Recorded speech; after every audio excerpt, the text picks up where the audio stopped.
Hi, my name is Kristen, and today I'm going to be giving my Get to Know You Better speech. Let me introduce you to my audience. This is Shireen and Scott.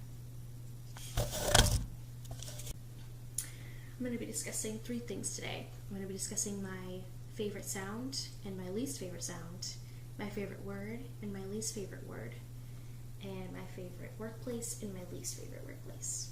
My favorite sound is first thing in the morning between 5 a.m. and 6 a.m. Just as the sun starts to rise.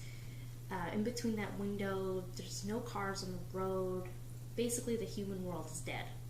And all you hear is the bird and the wildlife. They just start coming alive and talking to each other. It's first thing in the morning for them.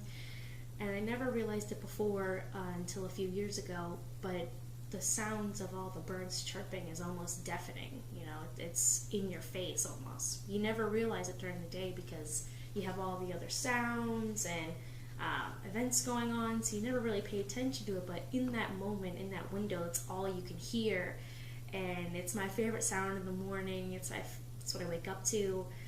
It just gets me in the great mood and ready for my day. My least favorite sound is fire alarms.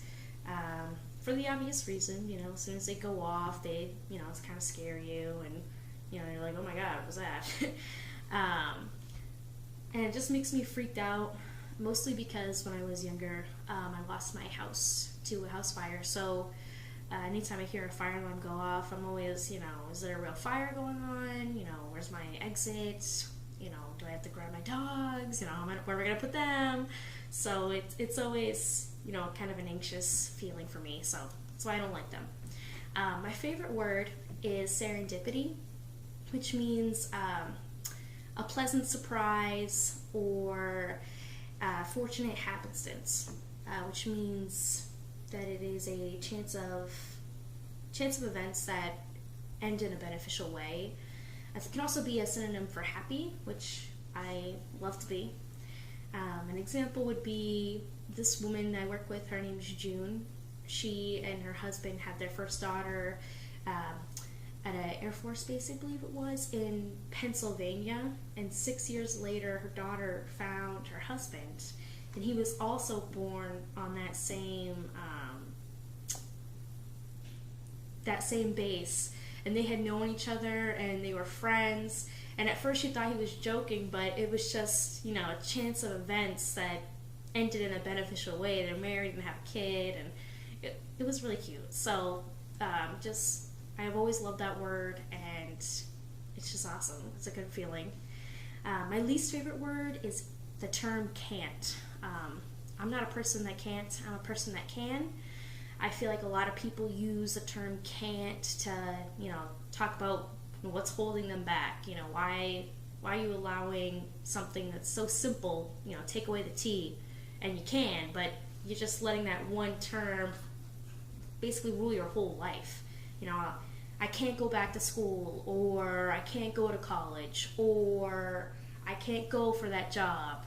It's always, you know, everyone always has a can't, and I'm not a person that can't, I'm a person that can, and I think that there's always a different way to go about reaching your goals or your dreams, and I don't like to think that, you know, I can never reach my goal, I can never reach my dream. I'm always a person that can.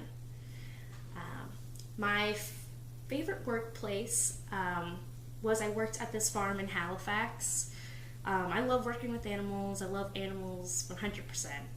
And the cool part is this farm had donkeys, which I've been to several farms, and they've all had the horses, cattle, sheep, goat, but they've never had donkeys.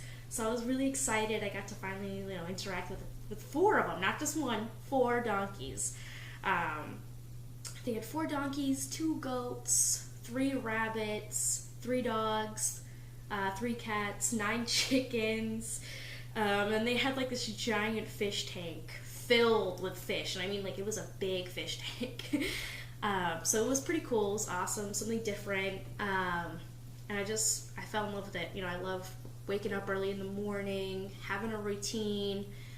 They have an internal clock, so I got to learn like about how they work and how to work with animals, and it was just a great experience. It was awesome. My least favorite workplace was Victoria's Secret, mostly because the management at that particular store was very, very unorganized. They kept taking my pay away from me, only cutting my hours. So it was just, there was a lot of problems.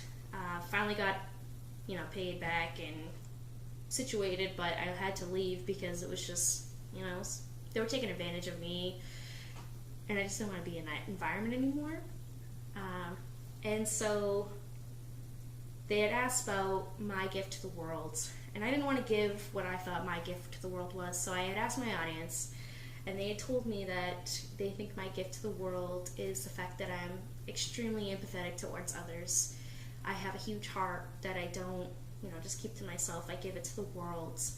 I'm very caring, very loyal. I don't judge people, and I'm just, I guess I'm really great at cheering people up and just being there for somebody else.